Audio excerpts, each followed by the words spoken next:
What can I do if Home Affairs won't help me get an ID because my parents aren't with me? The short answer: it would be helpful if one of your relatives came forward as a parental figure or guardian to help you apply. The whole question: my mother was a domestic worker.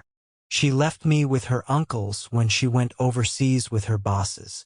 She took her ID, and I don't know my father, so I am struggling to get an ID of my own. I am in matric and am stressing about my prelims. I tried to get help from social workers, but still nothing has been done. Home Affairs also can't help me.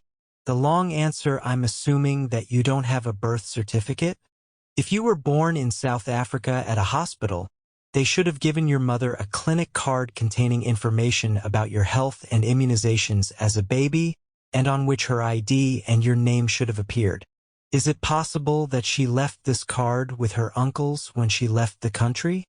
You can apply for a lost clinic card from the hospital where you were born, if you know which one it was, with a certified affidavit saying that you have lost the card and giving your first name and surname that would have been on the card. Have you checked with your mother's uncles whether they have any documents of any kind from your mother about you that might be helpful? Would one of the uncles be willing to come forward as a parental figure or guardian and help in assisting you to apply for late birth registration? You need a birth certificate to get an ID, so you would have to apply for late registration of birth at the same time as you applied for your ID. As you are older than 15, you would need the following documents: completed forms for the registration of birth, supporting documentation, as well as written reasons why the birth was not registered within 30 days of birth. As you haven't got a certified copy of your mother's ID, perhaps they would accept an affidavit from one of your uncles.